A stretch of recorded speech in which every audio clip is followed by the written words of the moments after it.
condition. So Amanda is another powerhouse of a person.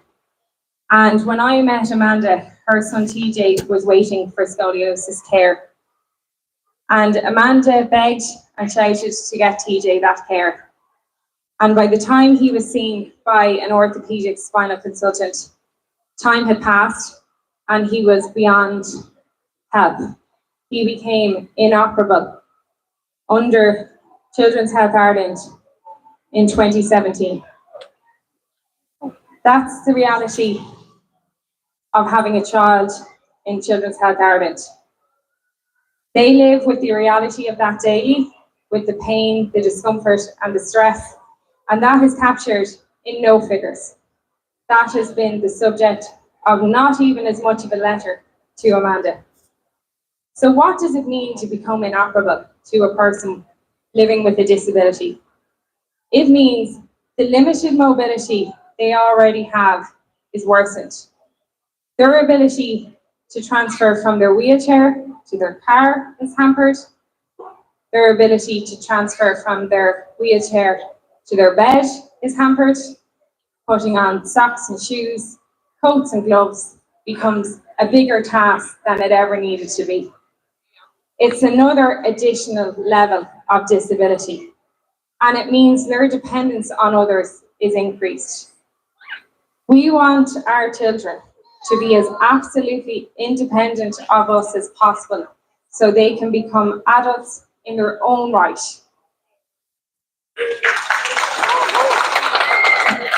We want them to reach their full potential. This does not occur on the land underneath our feet and wheels here today. This does not happen under the healthcare system and the supposed care of Children's Health Ireland. I could talk for a week on Children's Health Ireland, but I will summarise it in this one statement. Children's Health Ireland is not an entity that values transparency. It does not function with a child-centred approach to care, nor does it protect its staff well-being in that process. CHI functions on a reactive basis to political, to media, and advocacy pressure. That is all. Children's Health Ireland cannot comment on individual cases. That is, unless there's a fluffy story to be shared for the shakedown of charitable donations.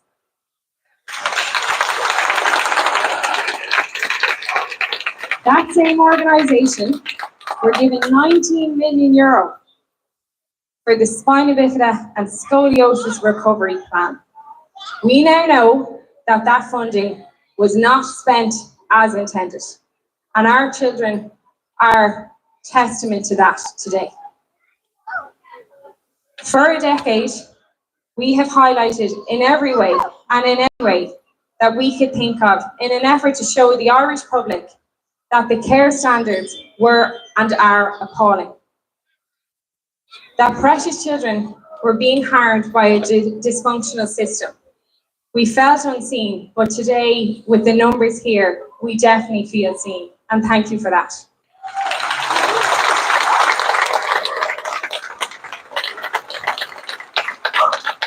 "18 months ago, we protested, the same families, the same children, outside the gates of Leinster House, and begged the government for change. Along with Sinn Féin, we asked them to pass a motion for a mechanism that will allow independent oversight of Children's Health Ireland management, in the hope that this would enable real improvements in spina bifida and scoliosis care. We handed up the solution to the government on a golden platter, and it was slapped out of our hands.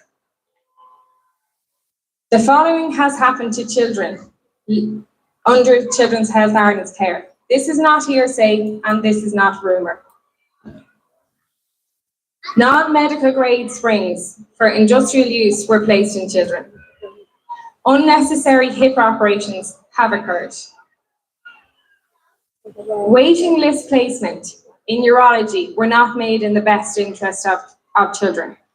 The consequences of that is that those children, many who are now adults, are at a real risk of infertility and cancer.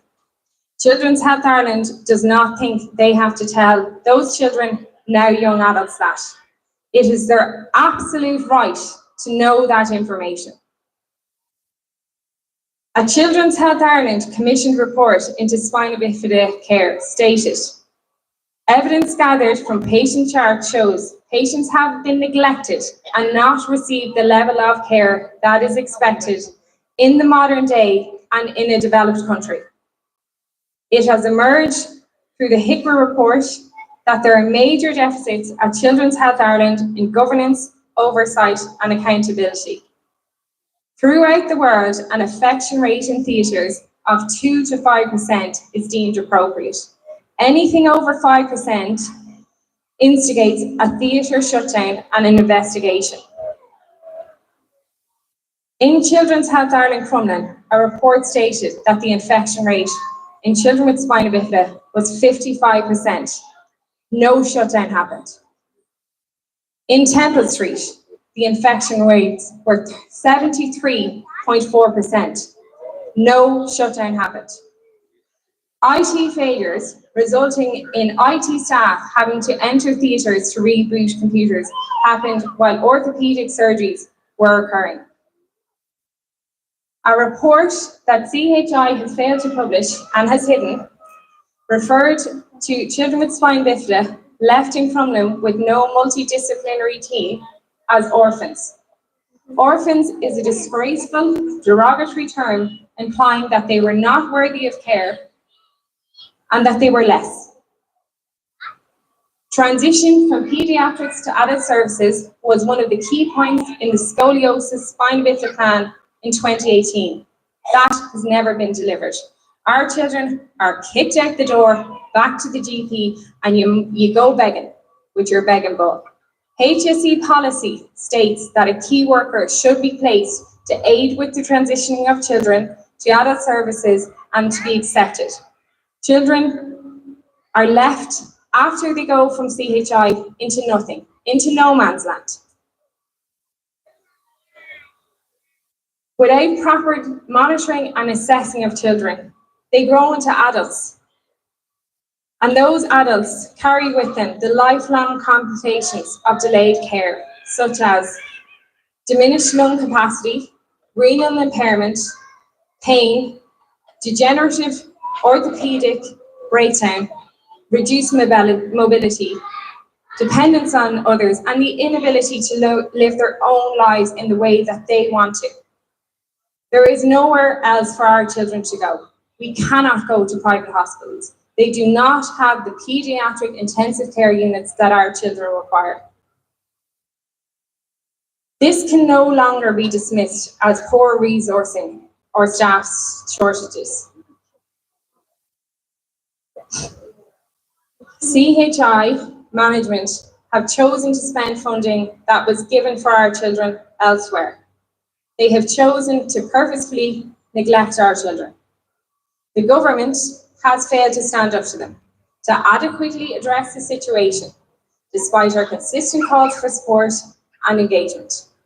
They have failed an entire generation of children with their inaction. We want, and we will be demanding, and will request cross-party support for a statutory inquiry. This is not one scandal. This is a decade of catastrophic failings.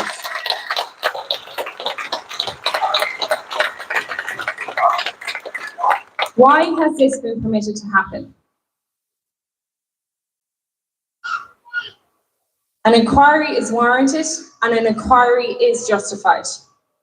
The terms of reference of that inquiry must be given approval by our advocacy group and the Scoliosis Advocacy Network. We are not going to have a review of the reviews, the same old muck over and over in a different font and with different margins, the same stuff.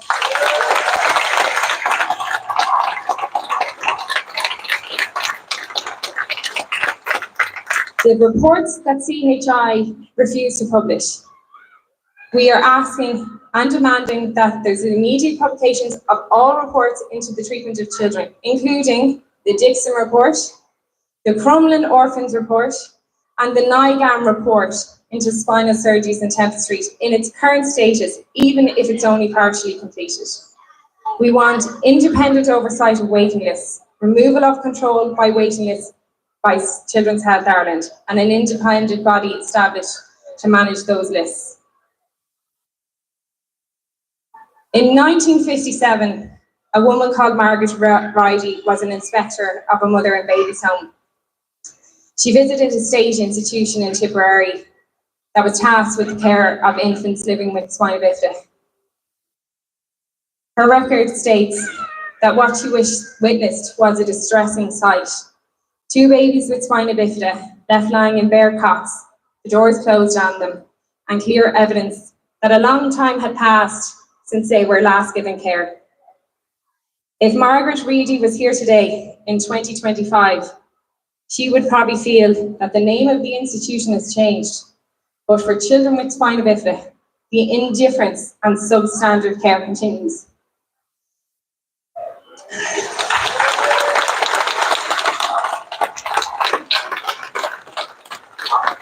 I ask, have we as a society changed? Or are we still willing to pretend that we do not see neglect and abuse to vulnerable cohorts of persons? Children who then become adults having consistently failed, as they are seen as lesser, and they are not, they are more than us. I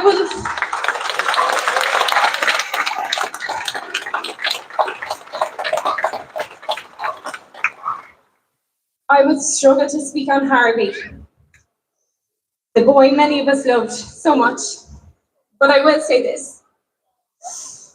When there is misappropriation of funds, there is public uproar. But what when there is misappropriation of lives and healthcare? Have we uproar then? Help us once and for all to make the change, support our ask, and ensure that the neglect of children and persons with disabilities and those with complex health needs does not continue in our country. Thank you.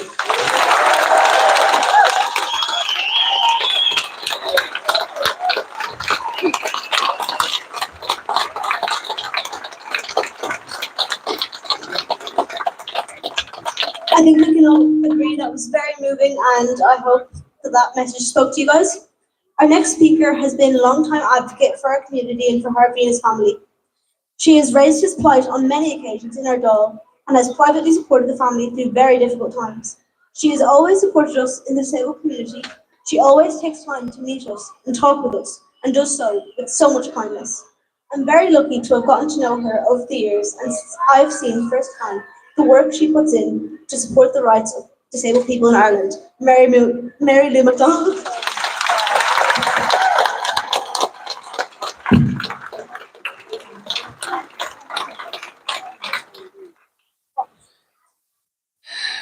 On the 29th of July last, Gillian and Stephen and Remy, who's here with us, and their wider family faced the unspeakable agony and trauma of losing Harvey.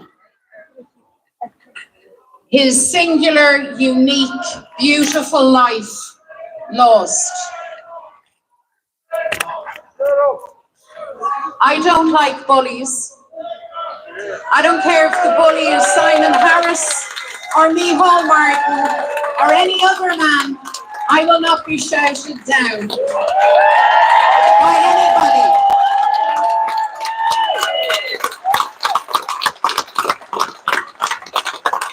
We are all here today, firstly, to acknowledge the loss, the trauma of Gillian and Stephen in losing Harvey.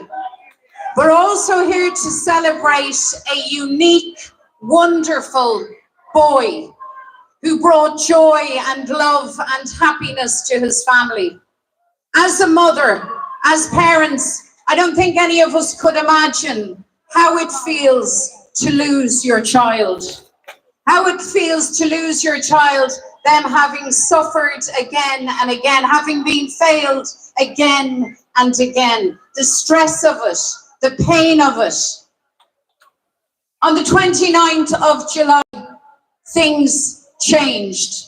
And I only hope that Stephen and Gillian can see this now and will see it in the future, because in losing Harvey, we have now reached a tipping point, I believe. A tipping point for society, a tipping point for a government that is comprehensively failing all of the Harveys across our island. Harvey was born in 2016. That was the year that Simon Harris became the Minister for Health. And all of you will remember that a year later he pledged that no child would wait longer than 4 months for the surgery that they required. And we know now that that was an absolute fallacy. We know more so that no real effort was ever made to meet that target. And that's the thing that gets me. It's not just the failure, it's the deliberate, consistent failure of children that really hurts. No child is a statistic or a detail.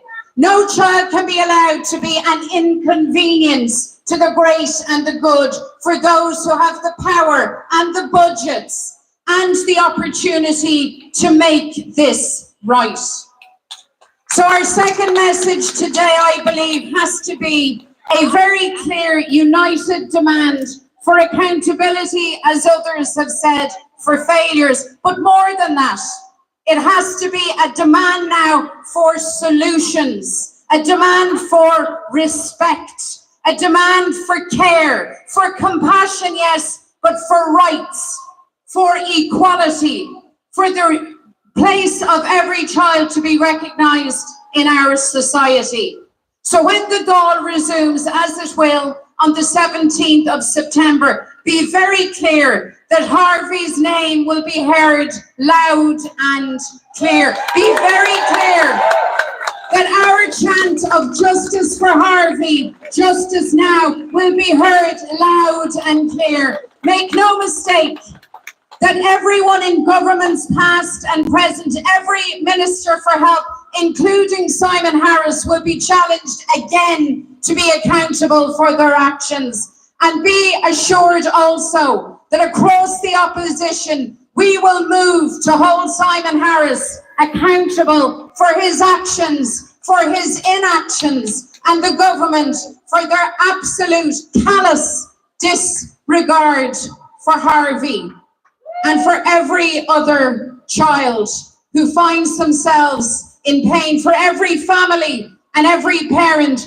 who worries and worries and worries and calls for help but feels they're never ever heard. You are heard. You are heard and you will be heard. And that is our pledge to you. We are here for you, for Harvey, for Gillian, for Stephen, for justice, for no child, no single child left to wait and wait and wait ever again. Guramila Mila Mahagwiv, and let's keep Harvey's memory close to our hearts.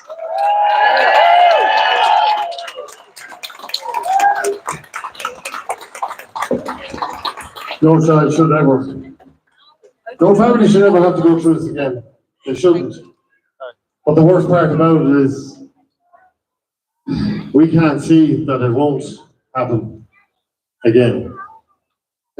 It's getting wet, so I don't want to bother much longer. We have another mighty woman who's going to speak now. She's stepping in for Ruth Coppinger was supposed to speak today, but due to personal circumstances couldn't. So our nominated speaker is here to talk. Thanks so much, Verna, and I will keep it short. Obviously, it's a long and upsetting day on the rain. So yeah, just my colleague Ruth Coppinger sends her apologies. She's a family emergency, and she will be part of raising hell on day one of the Dáil with Harvey's name centre stage. We're here to send our love and solidarity to Gillian and Stephen first and foremost. When I first came across them as activists, I was just totally in awe of them as parents and as humans, and I'm even more in awe now. Imagine in the most unfathomable grief under the sun, you think about other parents and other children and say never again. It's absolutely extraordinary and deeply inspiring.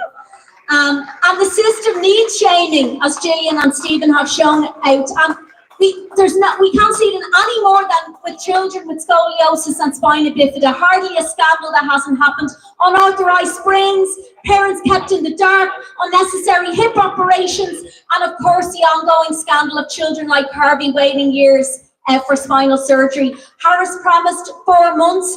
Harvey waited 5 years. Those of us who are parents know that it's really bad to break your promises to children, and I did a quick Google on what it means psychologically when you do that. They say one of the most heartbreaking consequences of broken promises is the potential for children to feel worthless. They may internalize the broken promises as a reflection of their own value. Shame on Harris, shame on this government, and shame on this state for devaluing the precious lives of disabled children. Of course, Harris should resign, as Gillian and Stephen called, but we know it's a systemic type of neglect, as the speakers have so eloquently and movingly indicated. There has to be a public statutory investigation that has to have parents at its centre. This government plans to increase military spending, chillingly so, to $3 billion. Just a fraction of that could clear the waiting list immediately. We need emergency action to clear the waiting list, including bringing specialists in from abroad if necessary. There should be a centre of excellence for spina bifida in Harvey's memory. I also want to say that the presidential elections are an opportunity for us to raise the issue of disability loud and clear. One of the prospective candidates tried to introduce a green paper to force disabled people to work. And it was defeated by the phenomenal disabled activists who rose up against it. I want to finish with words from a Black US civil rights activist, James Baldwin. He said, "The children are always ours, every single one of them, all over the globe. And I'm beginning to suspect that whoever is incapable of recognizing this may be incapable of morality." That goes for all disabled children that this state is discriminating against. From children languishing on waiting lists for essential healthcare, to autistic children with no school places in September, another state scandal, to the children being starved and disabled in Palestine by Israel and its backers. Justice for Harvey! And solidarity with Stephen and Gillian. Thanks so much. It's getting so wet now. I'm just going to move on really quickly. And our next speaker is another fantastic advocate for our community. She was on television 2016. That's how far back this wonderful mother has gone, fighting for her son, fighting for her rights, and has been a driving force even when no one was listening. So I'd like to introduce Claire Hall from Scoliosis Advocacy Network. Claire. Thank you. Today we stand in solidarity with people who have lost their beautiful boy Harvey. We stand with all parents who have walked this road. We stand with many parents who cannot be here today, but who are with us in spirit.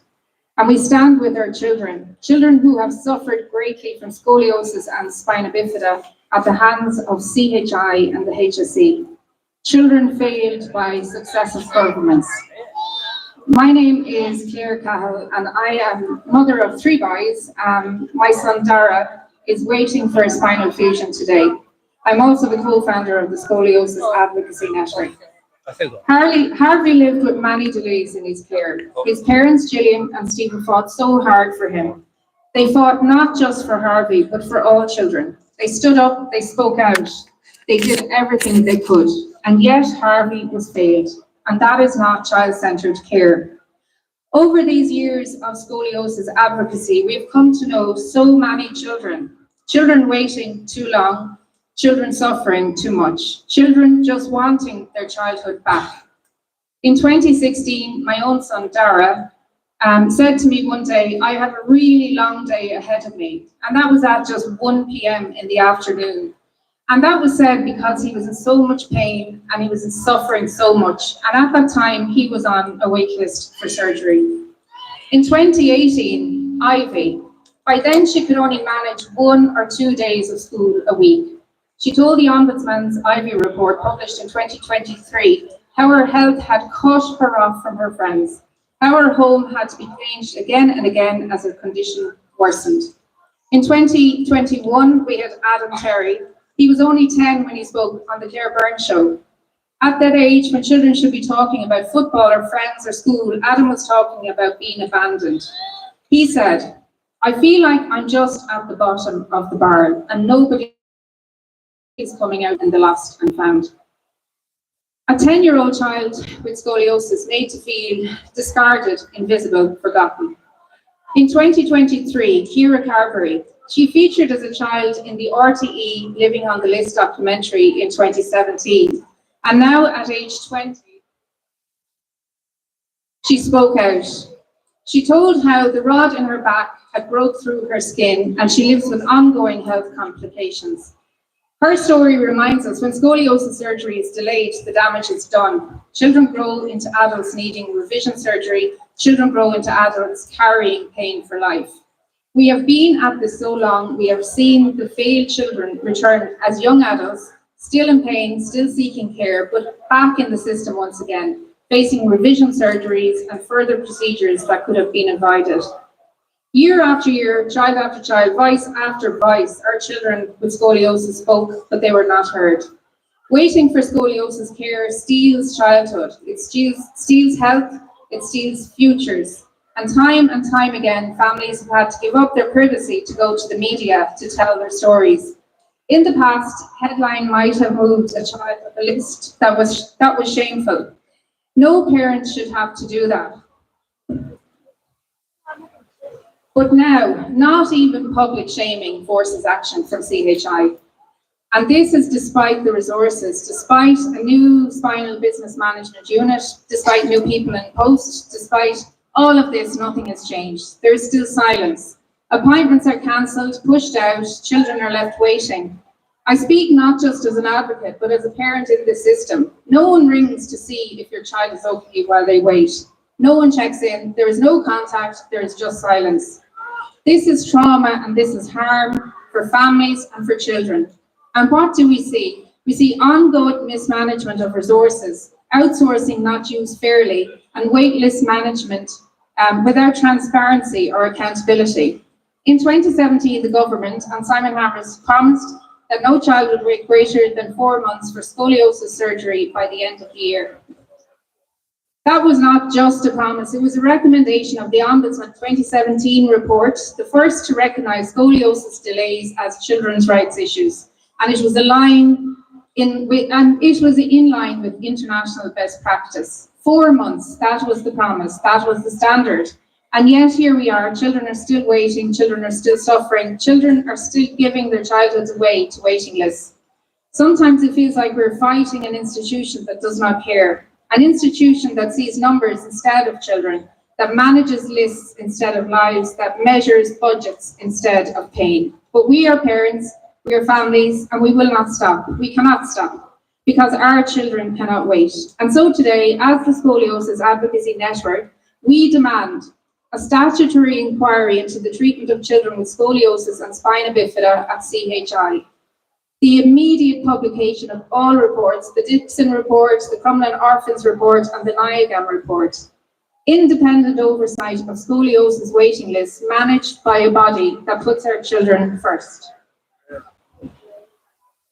We owe this to Dara, we owe this to Ivy, we owe this to Adam, we owe this to Ciara, we owe this to every single child that's still waiting, and every child that has to share their story public. We owe them their childhoods. And for Harvey, we owe him the truth, the justice, and the change that must come. Thank you. Thanks so much, Ciara. It wasn't supposed to rain today. We were told it wasn't. So also I was supposed to be dry, so I'm sorry about this. And thank you to everyone who stayed on. Our next speaker, like my dad, is a family carer and a long-time disability rights activist. Tom has always supported us in our struggles and fights because they are his struggles and fights too. Dad always speaks highly of Tom, and all across the disability community, people speak with great affection towards the work he does. He is a true advocate. We need more Tom Clonans in people's life. We need more Tom Clonans who can speak up for us when we are not in that room. A room where most of the decisions that affect us are being made. Tom,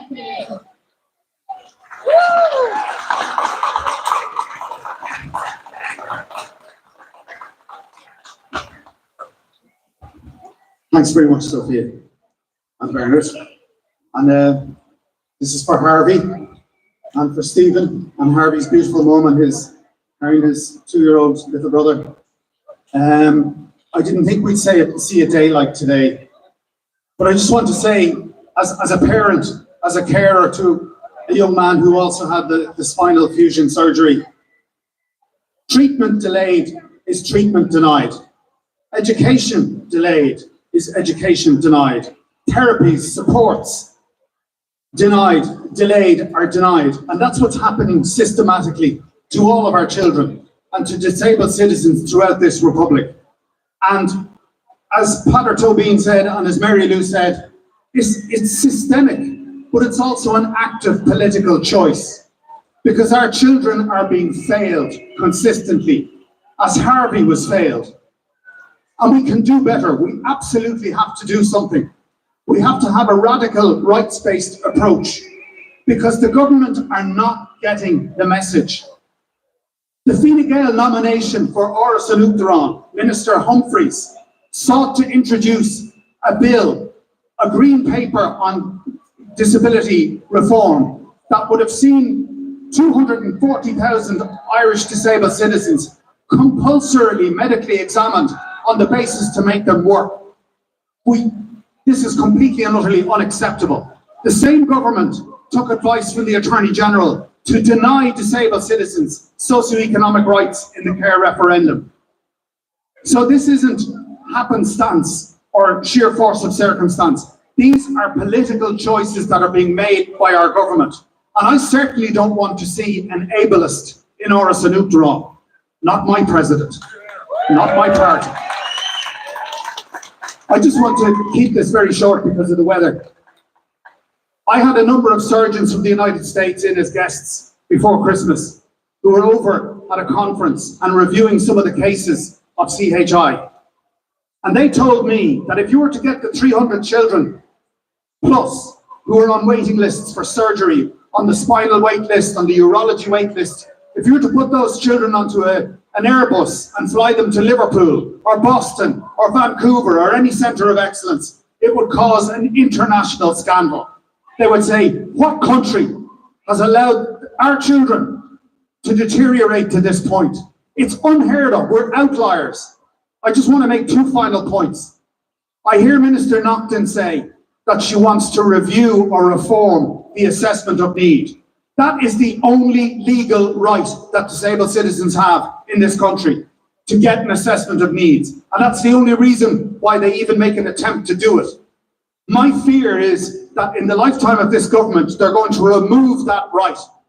And we have to protest, and we have to absolutely make sure that that does not happen. And we have to call this out. Minister Naughton has to be named and shamed in relation to these statements on a shameful interview that she gave on TV or Virgin Media on the breakfast show. The government are pushing back in this administration. I've been outside with Bernard and Sophia for 20 years protesting outside Leinster House. In the few short years I've been in there, I see a hardening of attitudes towards disability rights. This government kicked my disability personalised budgets bill back by 18 months by simple fiat. They are determined to remove the only legal right that we have as a community, in absolute contrast to the aspirations of the UN Convention on the Rights of Persons with Disabilities. So I'm going to get my disability rights bill through its last stage in this autumn term, and I want everybody please to support me, and the opposition parties who spoke here today to introduce it in the lower house, because we'll only ever get our rights through having legally actionable rights, because we have an ableist government who philosophically, politically, ideologically see our children as having less human value than other citizens. And that's why we're not getting the supports. We're not getting the therapies. 100,000 children on waiting lists. That's 100,000 families suffering trauma, moral distress, robbed of anticipation for the future, robbed of happiness, being unable to sleep at night. The amount of damage and trauma that's been done by this government, and it is completely and utterly unnecessary. And they have to wake up and realise, as they did in the referendum campaigns, there are votes in this. Don't let the pressure off them. And thank you everybody for coming here today, and for Harvey, and for Stephen, and for his mum. Thank you. Thanks, Al. Thanks very much. That's Independent Senator Again, Tom powerful Toolan words for a speaking great there. advocate, a true advocate for our community. I'm going to invite now Stephen and Gillian to speak to us. It's very difficult, obviously, for them, but so very important. And the reason why we're all here is to show them that Harvey, yeah, okay. See.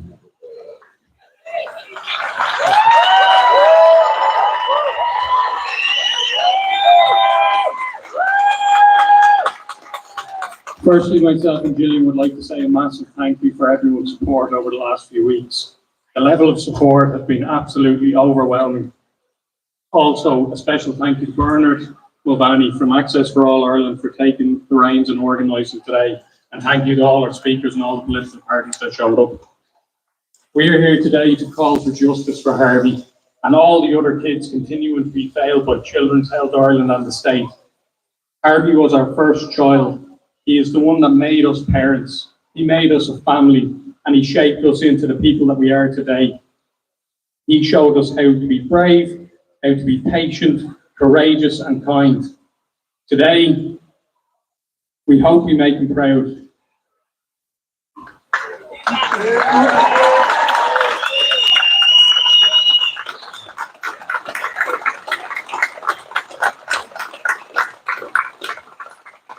Harvey's painfully short life was very much a roller coaster. There were a lot of low times, but the highs were what kept us going. We often called Harvey our easy child.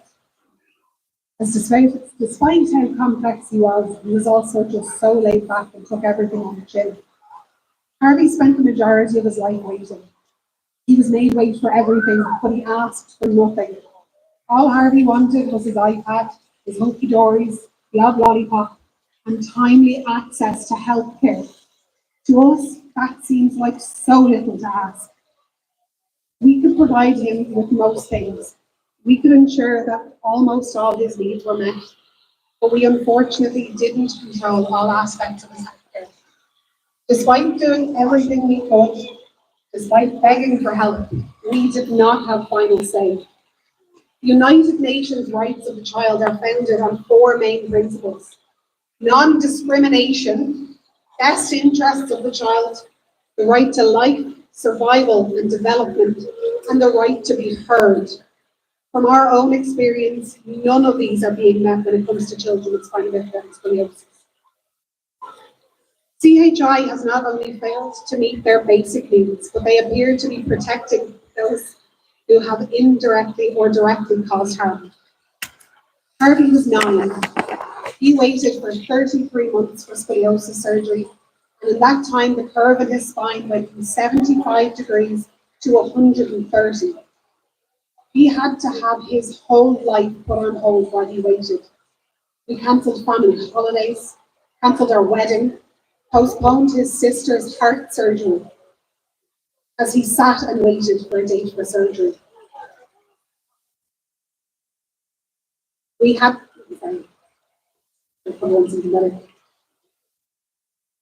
to watch him deteriorate, cry in pain, struggle to breathe, and lose the sparkle in his eye over those 3 months. Most importantly, though, it robbed him of his childhood.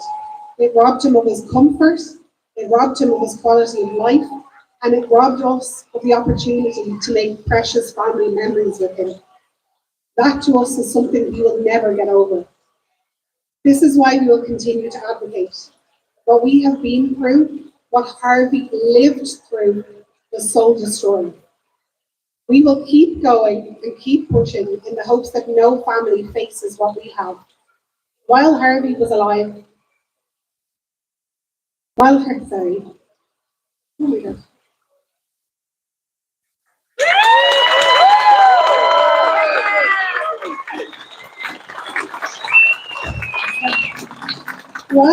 was alive, we had to be his voice. We had to act as the vessels he spoke through and voice his wants and his needs. And this is something we vow to continue with his death. Thank you. Justice for Harvey! Justice for Harvey! Justice for Harvey! Justice for Harvey! Justice for Harvey! Justice for Harvey! Justice for Harvey! Justice for Harvey!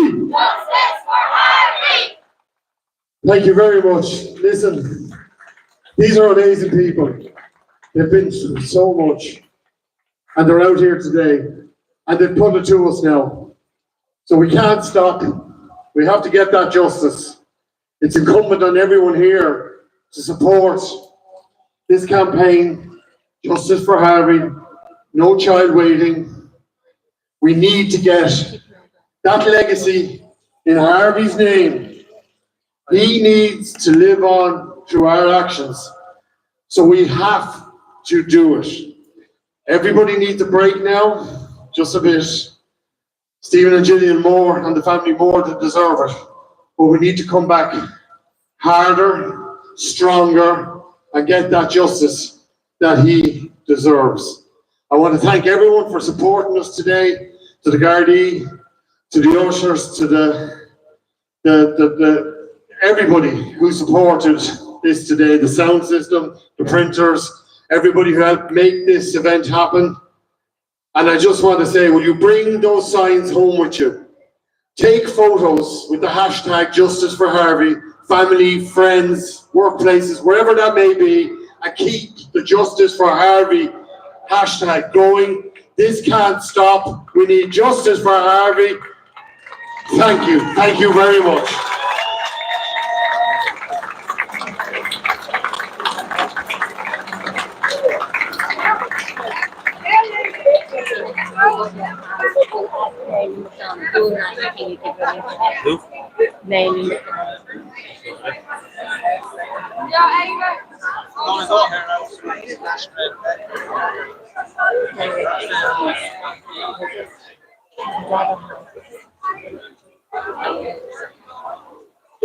I'll go and ask after the interview a couple of days.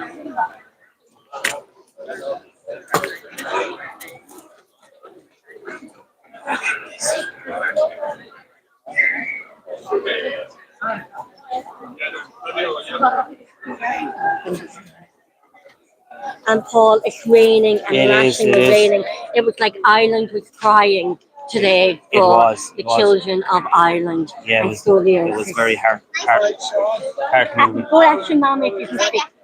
Okay, tell. Very well. Yeah, okay, perfect.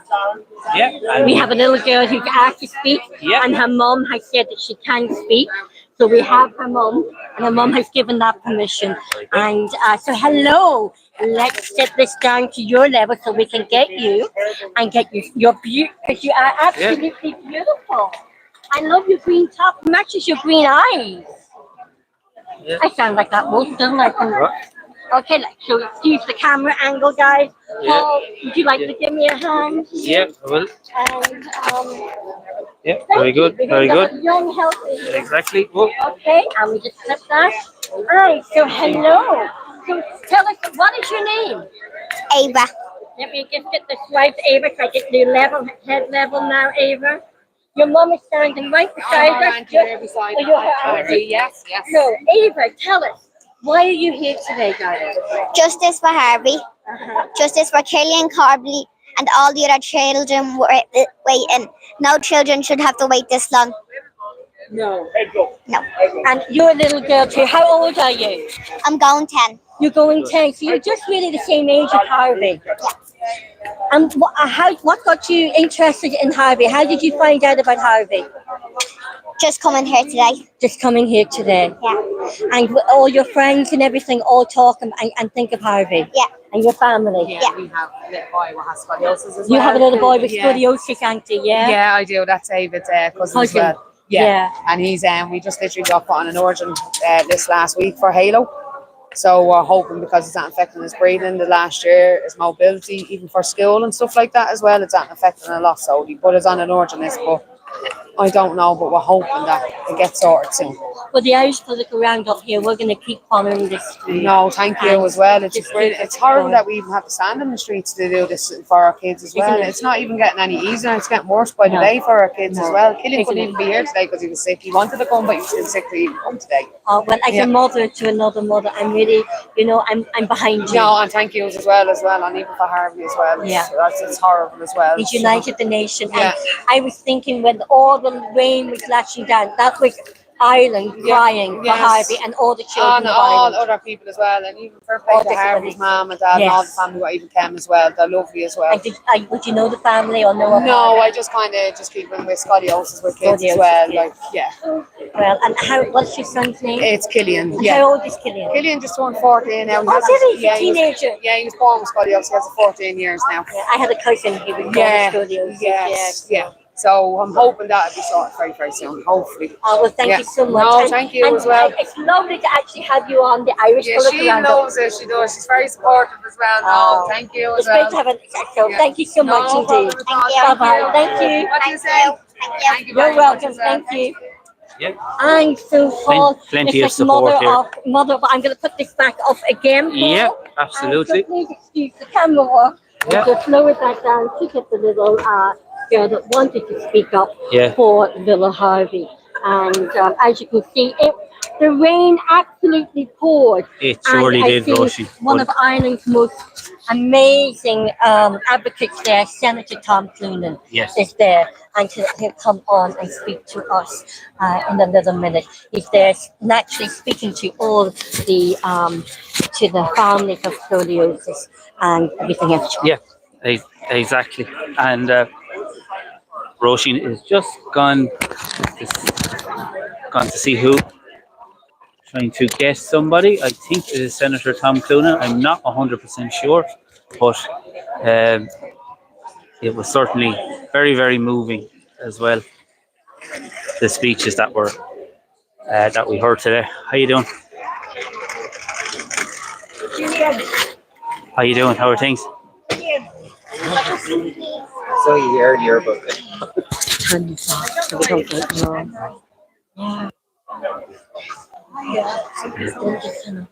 Yeah.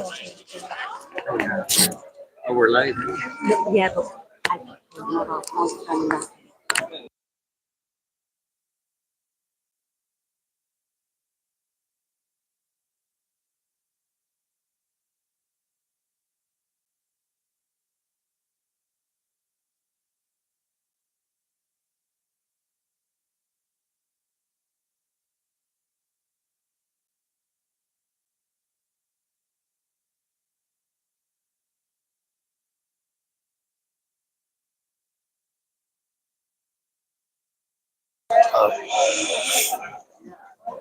Oh.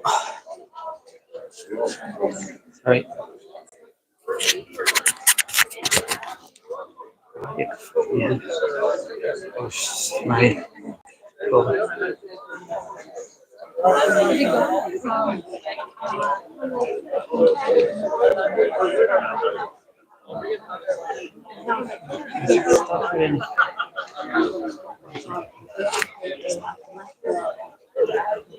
Oh yeah, how's it going? How you doing? Nice to meet you. How you doing? Oh, do you want to do the interview now? Yeah. You got the mic back on? Yeah. So, Mics are back on, yeah. use the umbrella, that'll be fine. Okay, your mic. Irish Politcal Roundup. It'd be nice, yeah. No pressure.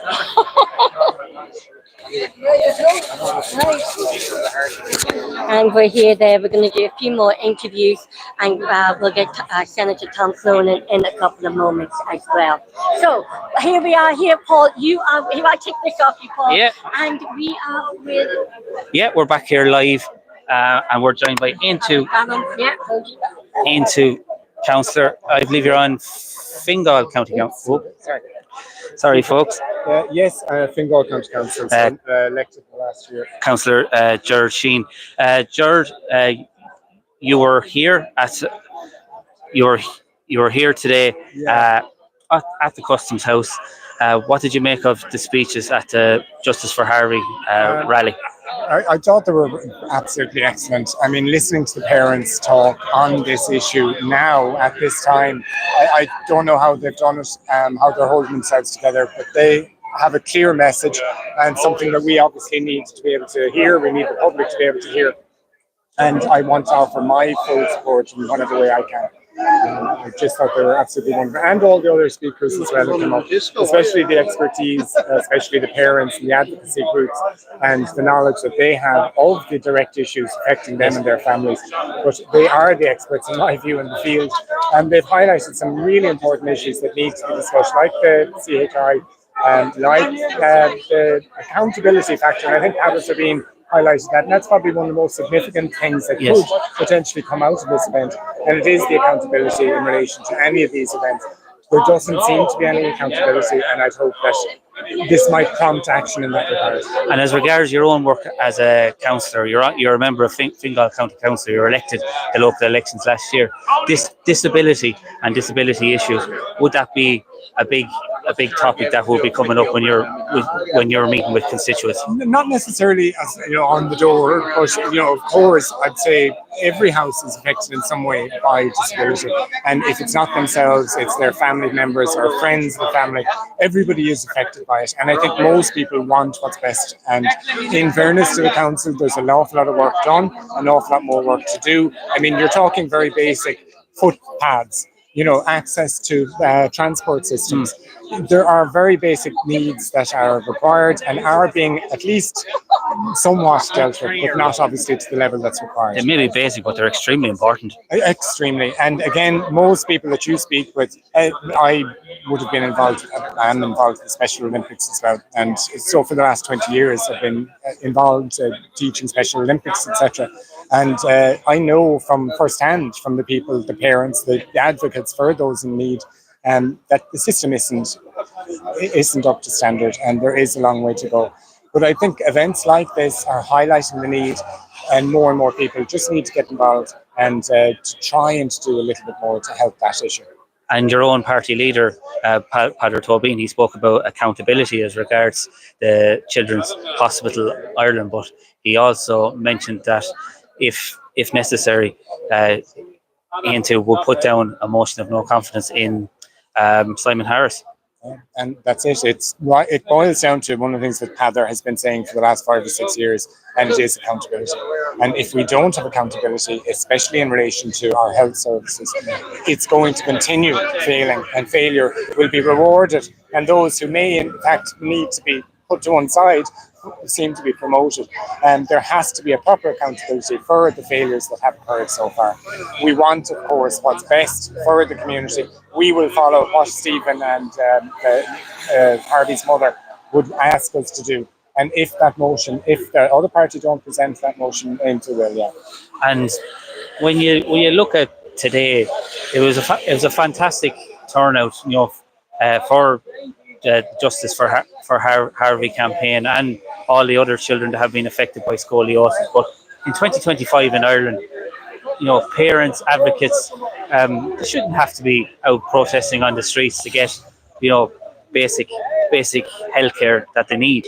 Yeah, I think Tom Newman, the senator, finished off excellently by saying that if you had to get a plane over to a centre of excellence in Chicago or in New York or in wherever, it would be a shame on this country that we don't and can't care for the people that are here ourselves. But at this stage, to be perfectly honest, well, no, I wouldn't, of course, advocate necessarily for all of the patients to be sent away, but we need immediate care, and those patients need immediate care. Something has to be done immediately. And there is going to be a presidential election in a number of months' time. I suppose it would be important to keep this on the political agenda, particularly as I said with a presidential election. Disability, it is a big issue in this country. Over 20% of people in Ireland have a disability of one kind or another. And again, it's on as per the parents' wishes. They want to keep this highlighted, and we'll have to. And this is an opportunity to do that. But also to call to question those politicians that are planning on running, that have effectively been supporting a broken system. Ask them why or how or this can be presented, this changes can be brought about. And of course, you were elected to Fingal County Council, if I'm correct there, last year. How have you found the first year and a bit on Fingal County Council? I still have a lot of learning to do. It is something that, however you may prepare for it, it is something new. It's like a new job. I feel, of course, I've got to grasp a little bit better at grasping what I have to do, but there's so much reading, there's so much still to be done.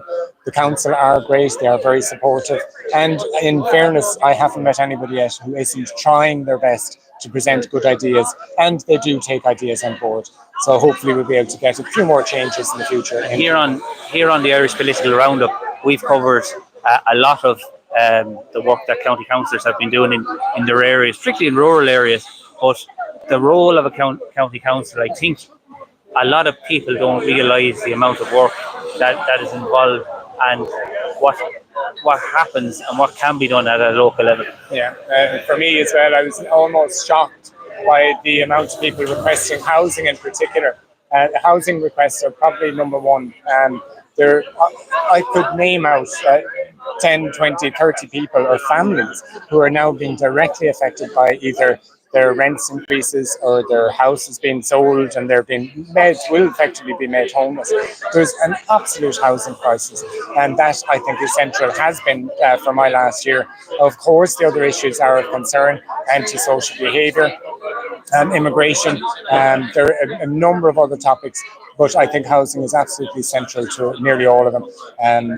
But there is, as I say, there's a lot of work to be done, but there's an awful lot more work to be done. Absolutely. Councillor George Sheen of AN2, thanks a million for taking the time to chat with us here on the Irish Political Roundup. Super. Thanks very much. You're very welcome. Thank you so much indeed. Can you edit that out? It sounds like Oh, yeah. Thank you so much indeed. Okay.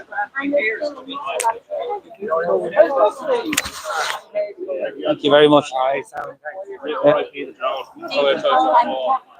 Yeah, I have the mic here. Oh, sorry. I just grabbed that mic there. Thank you very much. Sorry. Yeah, and that was Councillor George Sheen of AN2. I'm going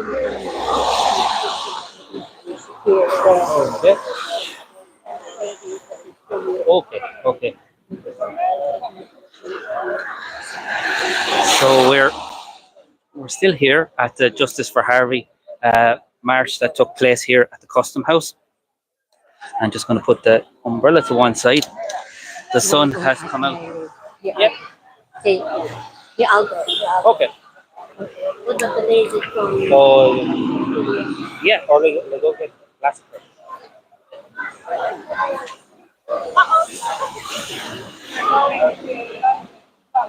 Oh, yes, sorry.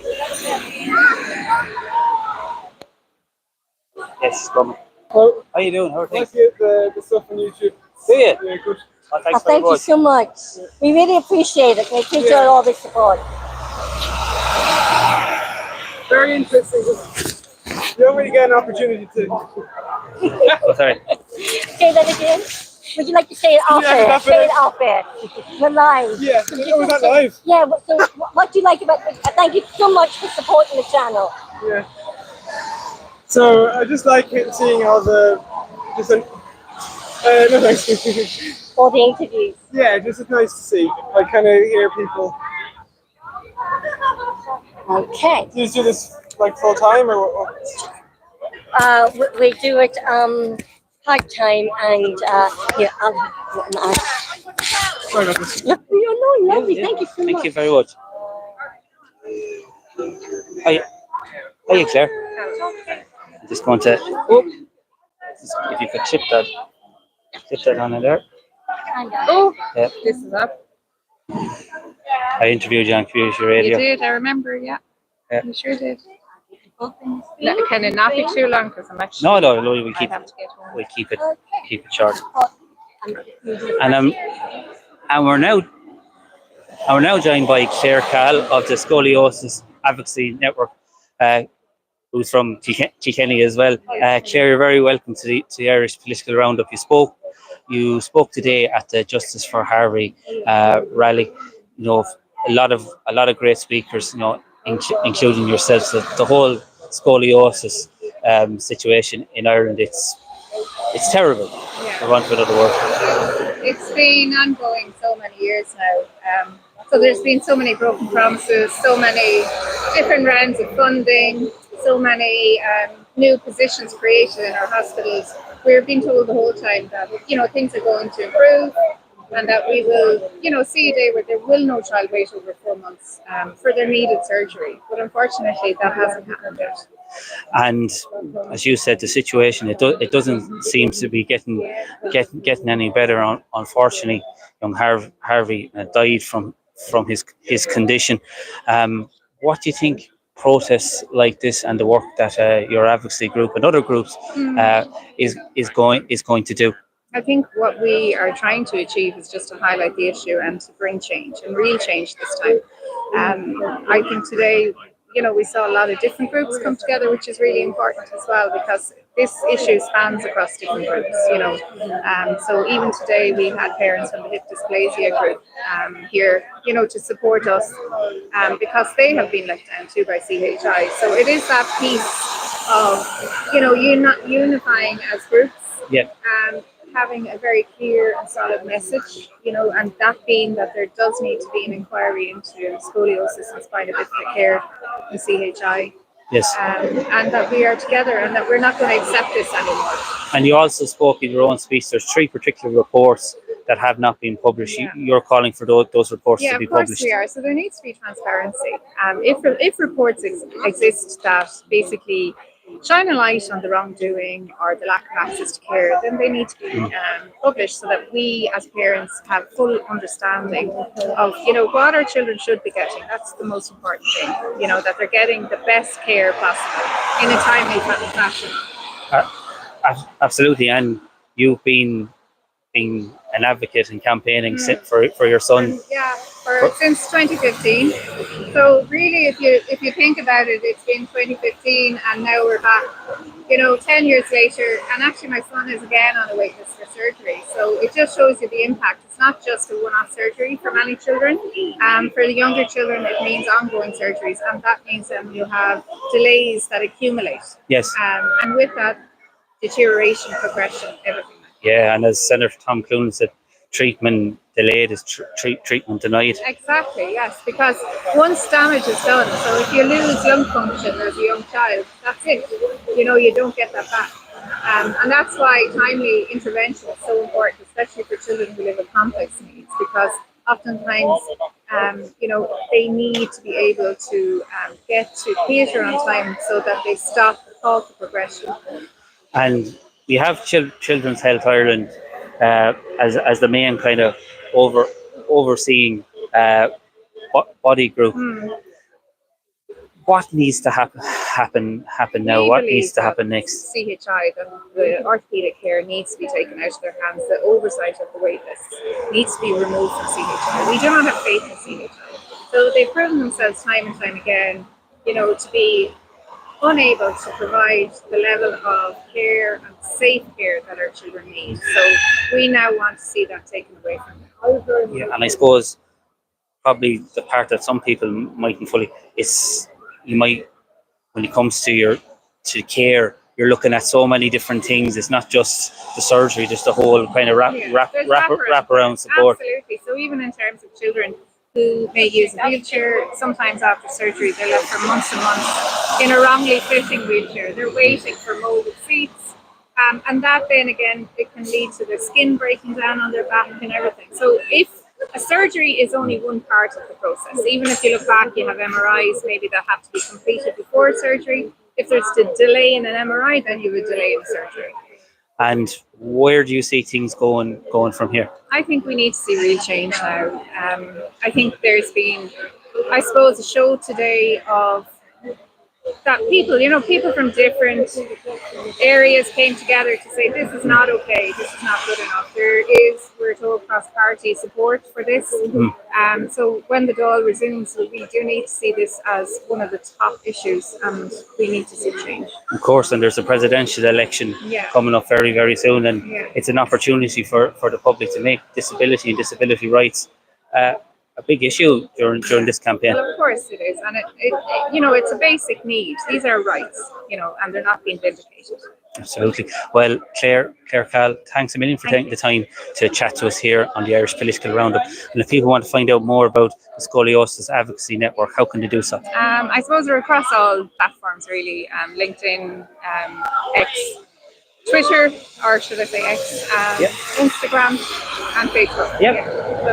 So, Claire, thank you once again for talking to us here on the Irish Political Roundup. Thank you. You're very welcome. Thank you. Thank you, Claire. Okay. Oh. And Paul, now we're going to be joined by Gillian and the Right. parents of Harvey. Very good. And so Gillian and Stephen. Gillian and Stephen, yep.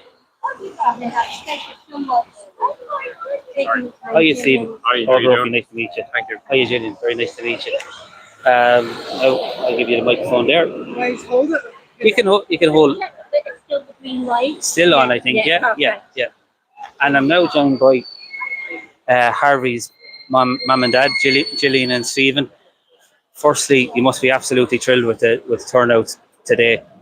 Yeah, it was absolutely amazing. Yeah, to see it was something we were a bit worried about beforehand, but we needn't have been worried. People really showed up to show their support, so it was amazing. It was really moving. The solidarity shown today was really good. I think Harvey's resonated with a lot of people.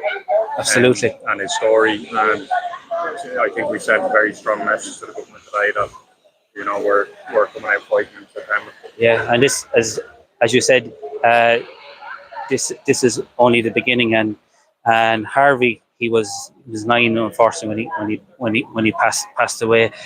The last number of years have been very, very, very challenging. You spoke in your speech about, despite Harvey's challenges, you said he was your easiest child. I stand by that. Yeah. He was, yeah, absolutely. This isn't very easy.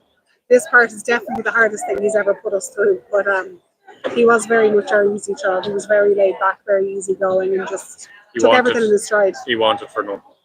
He really did. Like he was so easygoing, content with life, and he made us the parents that we are today. Yeah. And it must be very, very, very difficult what you're going through. Like the loss of a child is, it's unimaginable. But the turnout and the support you got, it must give you great strength. It does. It's nice to know we're not taking on this fight on our own. There is a whole army of people right behind us, beside us, surrounding us with support. And I think everyone's just standing up to say that we've had enough. Like this, Harvey could have been any one of those children that were here today. I think we need to see real change now, so that hopefully it doesn't happen again. And I heard, truck just gone by. I heard you, Stephen, on a national radio station there. You said about 60% of Harvey's care was inadequate in your eyes.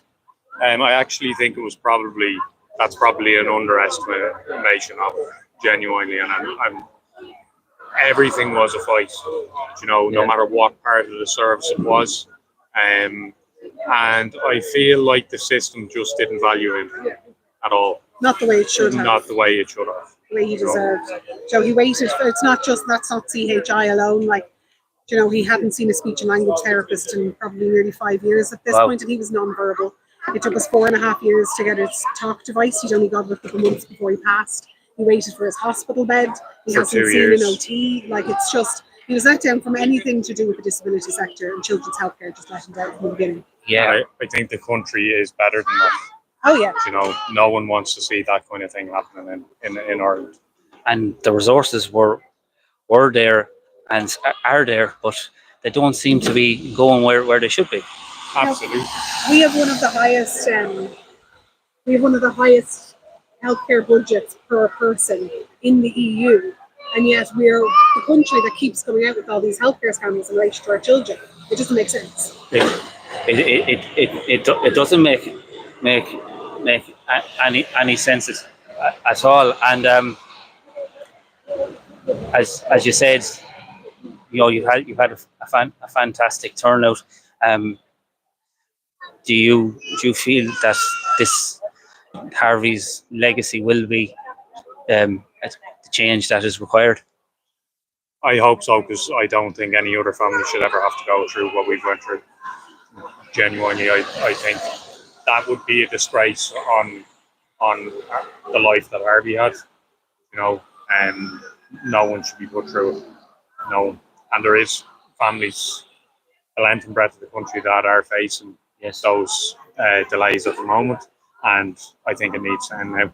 Yeah, and there were families who came from all across the country to be here today, which is an indication of the level of support that you have. Yeah. Oh yeah, he definitely left his mark on this world. I think he touched a lot of people, so that was evident today. Absolutely. Well, Gillian, Stephen, thanks a million for taking the time to chat to us here on the Irish Political Roundup. Both Roshi and myself, we sincerely mean it when we say if there's anything we can do to highlight the Justice for Harvey campaign, we will absolutely do that in a heartbeat, and we wish you every success for the future. And we also want to offer our deepest condolences on the passing of your beautiful late son, Harvey. Thank you very much. Appreciate it. Thank you Thanks very much, mate. Thank you. Thank you very much. Thank you. Yeah. Oh, really?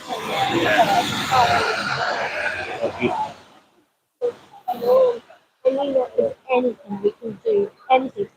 I'll send you a message. Well, yeah. I think we're already connected on Twitter regarding NI, and anything we can do, we will do it, and that's 100%.